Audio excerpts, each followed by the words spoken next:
Week 3 of Bubby's Ultimate Battle League is finally here, and Playmore is taking on another Detroit team. This time, the Detroit Steel Wings, coached by Seabad. This is a team and coach I'm very familiar with.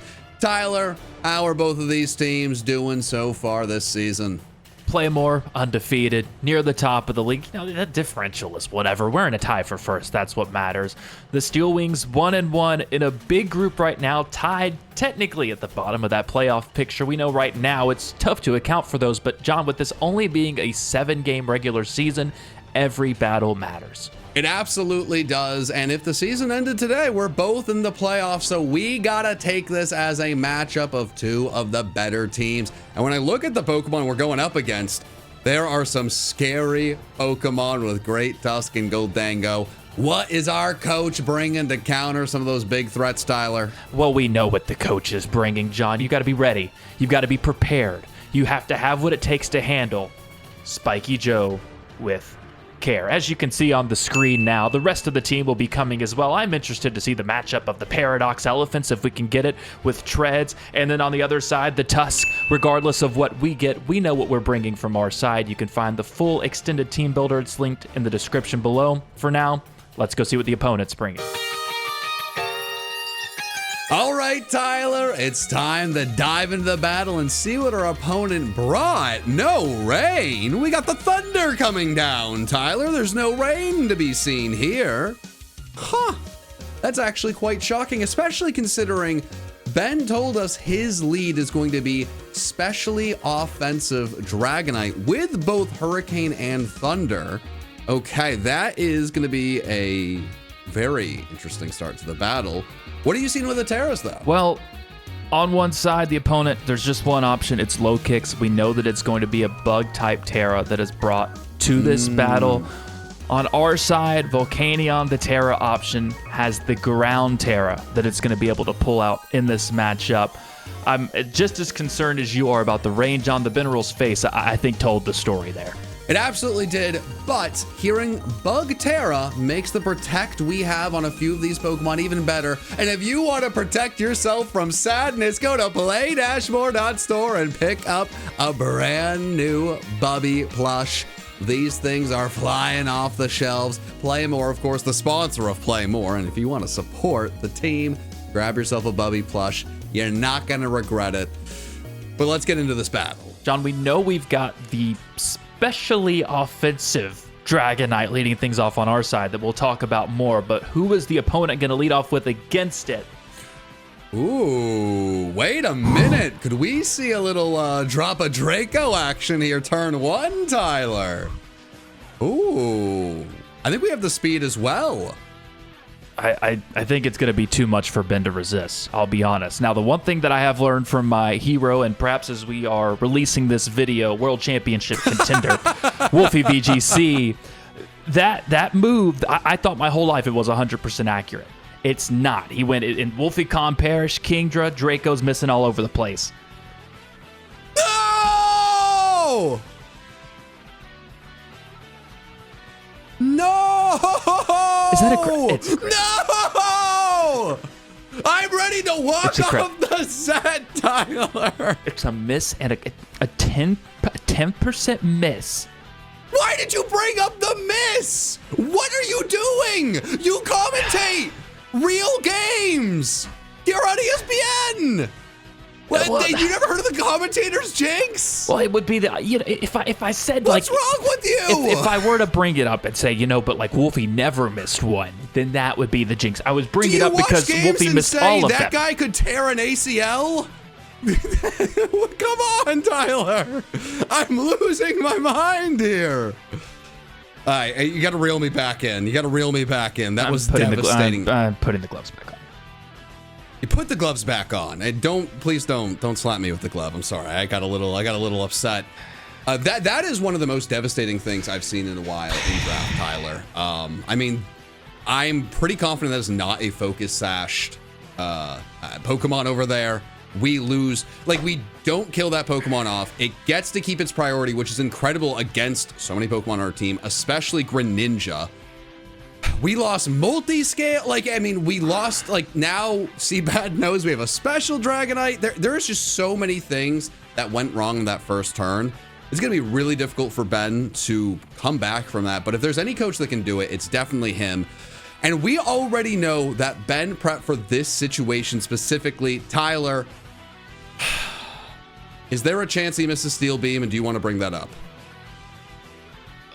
Not in this case. No. It's a move that it doesn't miss. Now, if if you were to per se, for some reason, like look it up and ask Google, like what is the accuracy of Steel Beam? For some reason, it wouldn't show 100%. Like it wouldn't. But that's wrong. It's that's incorrect. That's terrible information. It's just like if you were to Google what is Draco Meteor's accuracy, it'd tell you it's 90%. That's wrong. It's like 12. Unfortunately, Ben had a really cool plan coming into this game. I know the Steel Beam, there was a lot of hope for that against Great Tusk. Didn't do the damage I think Ben really wanted. Obviously, the Draco Meteor didn't go the way we wanted. But I do really like that so far everything Ben has prepped for and worked towards has been, in theory, working. There's still a lot of battle left to be played. I'm kind of shocked to have seen that switch out, honestly. But now hopefully Ben can regain a little momentum here. We do know that Puddin is not the most offensive Pokemon in the world, but a nice little baton pass here, maybe gain a little momentum, get into the right thing, as I don't think this fella can do much to our Iron Treads. I assume that will be the switch in. Yeah, just really need to find a way to get momentum here, because that was obviously the miss creates its own tough sequence, but then to also, because of the rapid spin on the other side, immediately have that mirror herb used up on Iron Treads and then immediately need to switch out, so you don't even get the benefit of copying that speed boost. It's been a rough start, and we've talked about before the importance with this team of being able to sustain in the back those heavy hitters. Dragonite is usually one of those for us, being used in a very different role in this matchup. If turn one goes differently, we're talking about this in a completely different sense. Now the goal becomes, I think Greninja has to be the one throughout this battle that you're just trying to preserve. Absolutely, and this is actually going to be a really interesting turn, because I was going to say, Seabad has not really been capitalizing on, how things have gone his way early in the battle. Ben was really put on the back foot. I am commentating on the back foot. And it gives me a lot of confidence that Ben can really get himself back into a good spot. I mean, back-to-back incredible plays on the Charge Beam, on the Dragon Pulse. And now here, I really, really love the position Ben's in. I feel like he can make a really nice read and take advantage of, really putting, I think, Seabad in a spot where you're not going to go for Charge Beam here, I don't think. I mean, something different has to happen, and I really love the Wish play here, just assuming that it's not going to work out. Okay. I think the coach read his opponent much better than me. It looks like Seabad is going now for an electric move again, I'm assuming. Is he expecting the same sequence that we just saw, or trying to force a specific sequence to happen here? Ooh. Okay. It's why I was hoping for the Wish. It doesn't seem like Seabad really needs this Pokemon to stick around. It is kind of playing with house money when you have a miss like that, right? It's like, okay, I could have lost this Pokemon turn one. If I can just be aggressive with this, and this is something that Ben's done in battles that he's won in the past too. Like, hey, I have usually Volcanion. This thing's probably going to go down. I'm going to get offense. It's going to go down eventually. I'm going to pressure the opponents. Really a similar position right now against the Iron Treads. I do like Ben considering staying in here, going for Earth Power or the Stealth Rocks. The Earth Power on this. Like, this guy's just sticking around. We just need to get damage on it somehow. I think that feels like our second Assault Vest that we've seen, because that also did not. Now again, I know Tread's not a especially offensive Pokemon normally, but that did so little. It did do so little. It did indeed, and it really does not feel like Iron Treads is long for this battle. But we do still have Steel Beam, which is a phenomenally strong move. At this point, best time to use Steel Beam is when you have 2 HP. So I really, really think this is going to be a huge move from the coach, Tyler. Is he going to get rocks up predicting the switch? Is he going to Volt Switch to kind of keep this thing alive? We do see the stealth rocks. I would love to see the switch out here after that special defense drop. And ideally, some pressure can be put on the opponent. There we go. Okay, you gotta love that, Tyler. That's what I was saying. At some point, you have to find the spot to gain that momentum, and even better to be able to do it with your 2 HP Iron Treads that's sitting out there. And now you're able to do exactly what you're talking about. Okay, you've been able to force the issue here, get your hazards up. Might as well at this point get the damage with Steel Beam on the way out.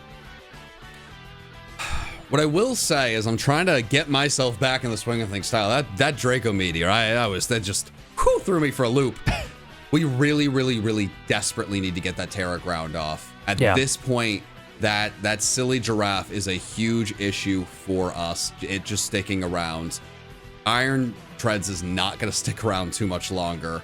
That did not do much damage at all, but now it's dead. Yeah, it's like, does it just do like half of what's left? Like, did it get one damage and recoil? I was really kind of hopeful that'd be the case, but this is actually much better for us. We do need to get that ground terror up immediately. It's what I just said.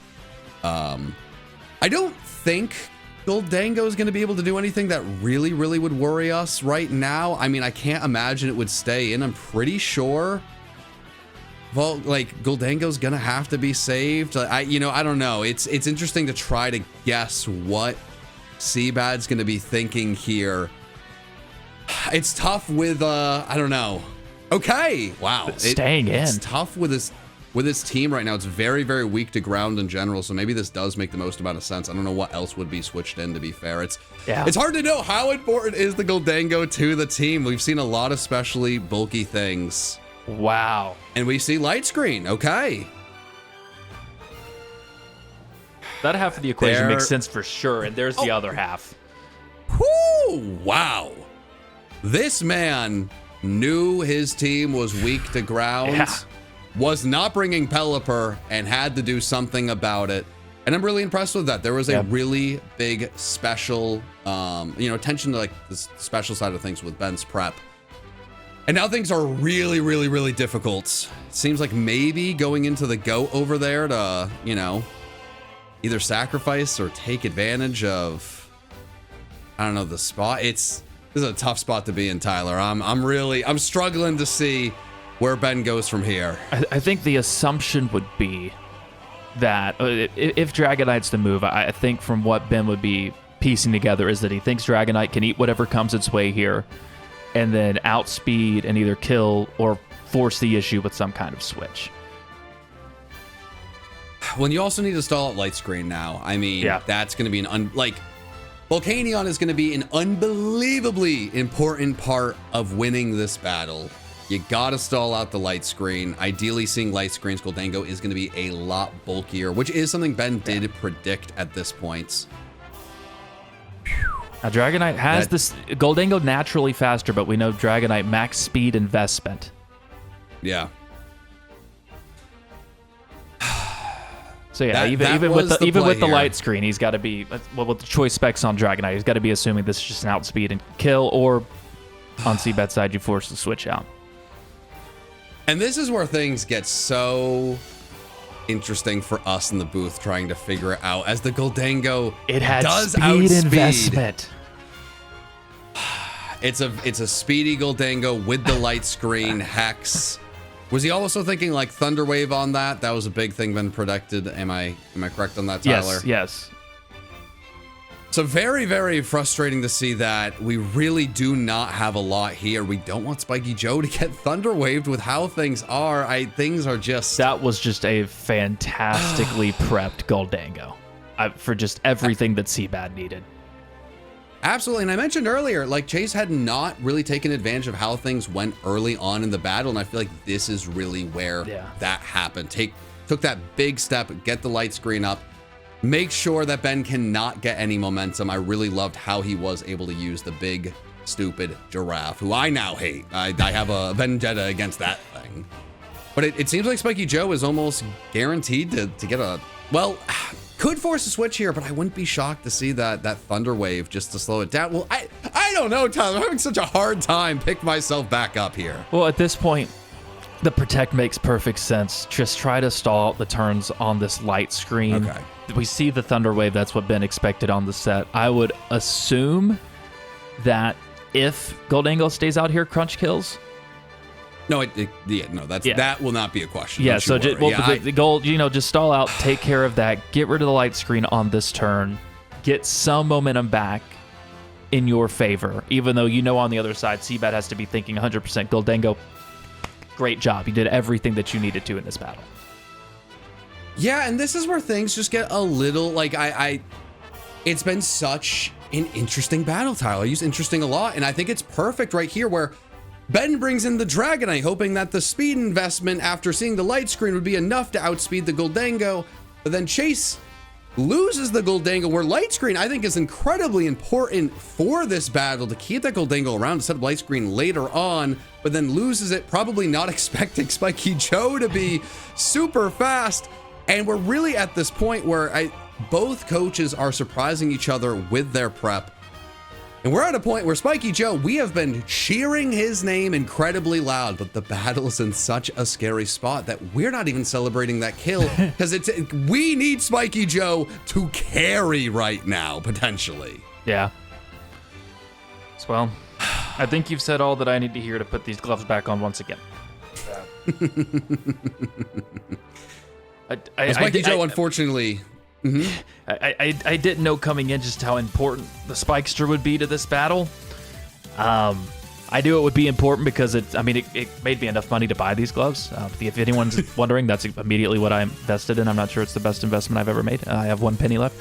But this is massive. Yeah, it is absolutely massive, and it's interesting at that point, could Spiky Joe outspeed the Great Tusk? Does it have the speed it needs? It's hard to figure that out. Unfortunately, we do see the Rapid Spin, which gets rid of the Stealth Rocks, but Puddin getting a lot of damage on this Great Tusk.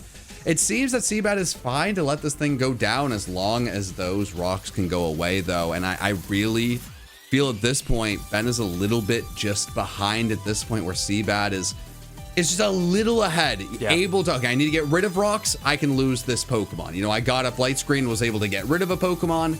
Now we can lose this Pokemon. Hopefully we're gonna be able to have what we need at the end, but Tyler, our coach did bring up Rabombi. That thing could be Scarf to make sure it is the fastest Pokemon at the end of the game, no matter what. I'm starting to get a little bit worried that if we are not able to keep the right things around, that Pokemon will be able to pretty easily clean up. Yeah, I think the move here from Ben, because we talked about this, such an interesting factor in this battle as the Heavy Slam is easily eaten. I think that there's a desire at this point and an importance placed on Screamtail with keeping it alive, keeping it decently healthy, because even though our prep was against a rain team, I think there's got to be something in the back of his mind with what we have set up on our side of if I can keep Screamtail alive to get up a rain dance, things can very quickly swing into our favor, which is crazy to think if you would have looked at these two teams on paper coming into the battle. That could end up being a significant factor if Ben is able to get that up on our side. And I think that's what plays into that switch in trying to keep Screamtail alive here. Absolutely. I think you truly nailed that. I mean, the Pokemon that are being saved in the back. Well, actually, yeah, there's 3 Pokemon, really, that are sitting in the... Oh, my gosh. Are you kidding me?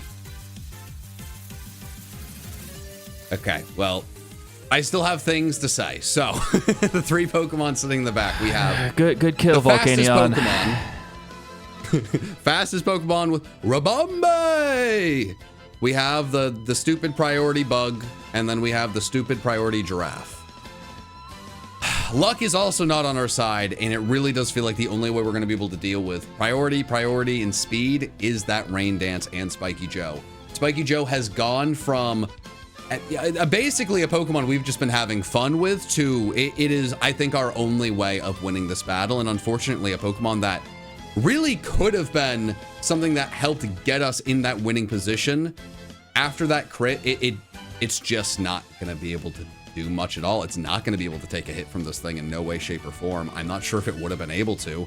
Yeah. It's not really worth even trying to figure out because it's over. I think we're going to see Oh, that stupid bug move that goes first, and my brain can't even think of it because I'm spiraling, Tyler. I'm gonna say it. I'm human. What are we gonna do? We're going to see an incredible first impression here. It's going to make its mark on our brains. I hate that this is our first impression of this bug because it makes me not like it in the slightest. I already don't like it because it's one of the most annoying Pokemon in the games in general. It doesn't matter to this. But now I hate it. I hate it. I hate everything about it. I hope Bubby eats it. I'll be honest. Now, there is a very real chance that it would have killed regardless without the crit. I'm not entirely sure. I mean, once you Terra up, incredibly powerful. It's one of those like rubbing salt in the wound. And, you know, our coach will have to fill us in after the battle. But this is where things get really, really dicey. You know, I think Bubby is the right move here. But can Bubby, you know, live a hit if the low kick stays in? And I don't think Bubby can kill in one hit. So maybe we hope for a flinch, man. It's on the table.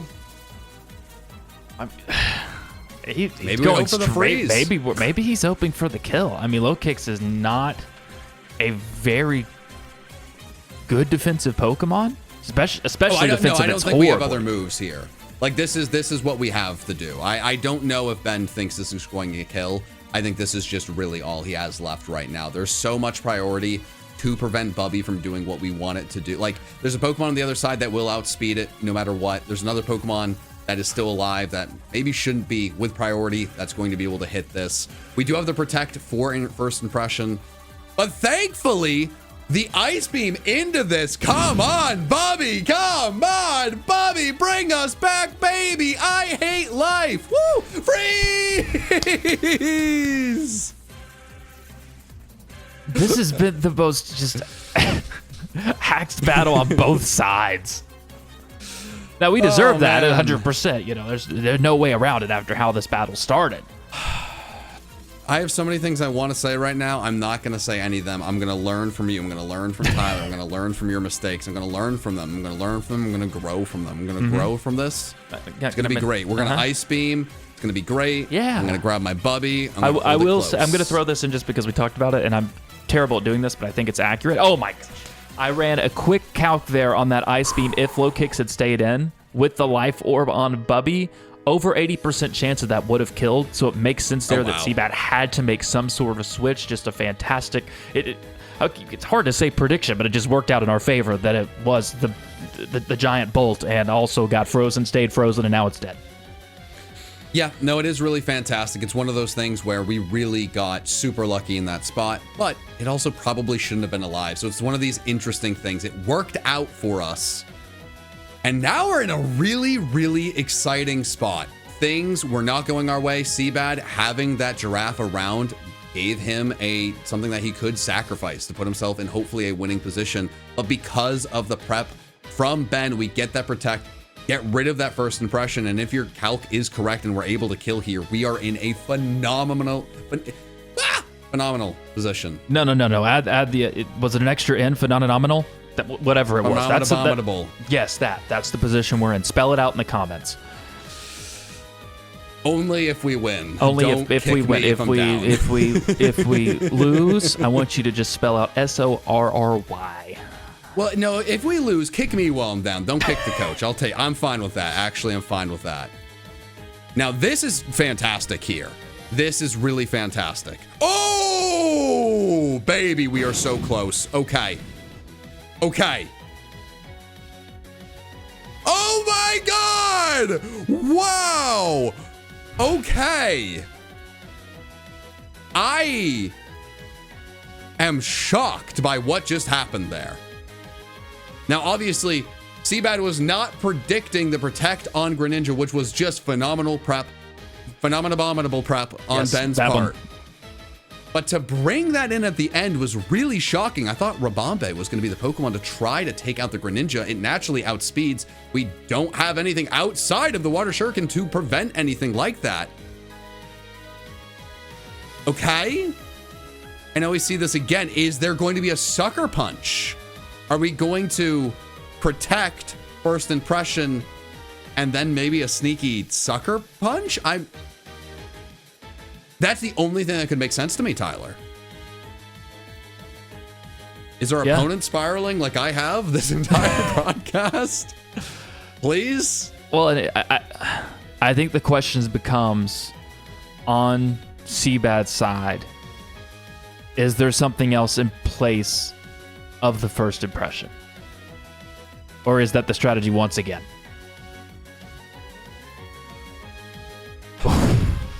Ooh. Yeah, I think then there's the thing in place. Yep. That is the way, if there is Sucker Punch, the way Seabad has just played around with that low kicks. Now, this is truly masterful. This is quite the turn. Because Water Shuriken is priority. Yep. So I'm pretty sure if Sucker Punch is the move, then it at least gets canceled out here for Water Shuriken. Yeah, but does Chase pull off the move of the century now? Like predicting this? And we've got to see how many hits we get. Killing. Tyler, I think he might have made the play of all plays. I think he might have done it.